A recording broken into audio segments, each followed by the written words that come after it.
केंद्र सरकारच्या रोडटेप निर्णयावर शेतकऱ्यांसह शेतकरी संघटनांनी सडकून टीका केल्यानंतर 24 तासात या निर्णयात सुधारणा करण्यात आली आहे. नव्या सुधारित निर्णयानुसार कृषी व अन्न उत्पादनावरील रोडटेप कपात लागू नसल्याचे नमूद करण्यात आले आहे. यामुळे कांदा उत्पादकासह सर्व कृषी निर्यातदारांना मोठा दिलासा मिळालेला आहे. केंद्र सरकारने काल 23 फेब्रुवारी 2026 रोजी रोड टेप दर 50% कमी करण्याचा निर्णय घेतला होता.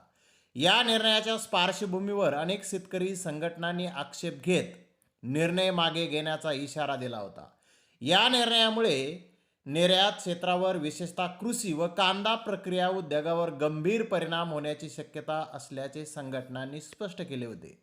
दरम्यान या सर्व पार्श्वभूमीवर आज 24 फेब्रुवारी 2026 रोजी केंद्र सरकारने शुद्धीपत्रक जारी करून स्पष्ट केले की रोडटेप दर व व्हॅल्यू कॅपमधील 50% कपात ITCHS चॅप्टर 1 ते 24 अंतर्गत येणाऱ्या उत्पादनावर लागू होणार नाही. यामध्ये कृषी व अन्न उत्पादनाचा समावेश असून कांदा यासह सर्व कृषी उत्पादनांना या कपातीपासून दिलासा मिळालेला आहे. शुद्धीपत्रकामुळे कृषी व अन्न उत्पादनावरील रोडटेप कपात लागू नसल्याचे स्पष्ट झाल्याने कांदा उत्पादकासह सर्व कृषी निर्यातदारांना मोठा दिलासा मिळाला आहे. कांदा हा महाराष्ट्रातील लाखो शेतकऱ्यांच्या अर्थकारणाचा कणा आहे. आधीच निर्यात धोरणातील वारंवार बदल, किमान निर्यात मूल्य, साठा मर्यादा, दरातील चढउतार यामुळे शेतकरी अस्थिरतेचा सामना करत आहेत. अशा परिस्थितीत निर्यात प्रोत्साहनात कपात झाल्यास बाजारभावावर विपरीत परिणाम झाला असता.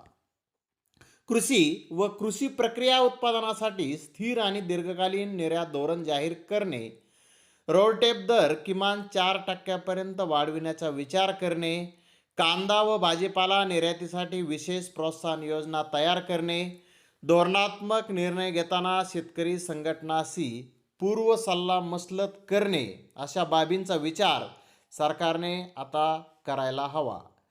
महाराष्ट्र राज्य कांदा उत्पादक शेतकरी संघटनेचे अध्यक्ष भारत दिघोळे यांनी स्पष्ट केले आहे की शेतकऱ्यांच्या प्रश्नावर संघटना नेहमीच जागरूक आणि सजग राहिली आहे. आवश्यक तेव्हा करारी संघर्ष आणि योग्य वेळी रचनात्मक संवाद या दोन्ही मार्गाने शेतकरी हितासाठी लढा सुरूच राहील. हा निर्णय कृषी क्षेत्रासाठी सकारात्मक पाऊल असला तरी शेतकऱ्यांच्या सर्वांगीण आर्थिक सक्षमीकरणासाठी अजूनही अनेक धोरणात्मक सुधारणा आवश्यक आहेत. त्या दिशेने संघटना सातत्याने प्रयत्नशील राहील अशी प्रतिक्रिया भारत दिघोळे सरांनी दिलेली आहे.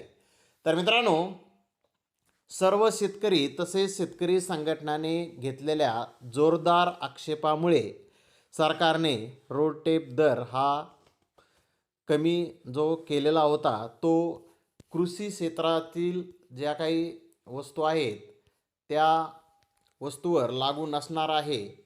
कृषी व अन्न उत्पादनावरील रोडटेप कपात लागू नसल्याचे नमूद सरकारच्या वतीने करण्यात आलेले आहे. तर धन्यवाद मित्रांनो, आपण माझा व्हिडिओ शेवटपर्यंत पाहिल्याबद्दल. व्हिडिओ आवडल्यास लाईक करा, शेअर करा.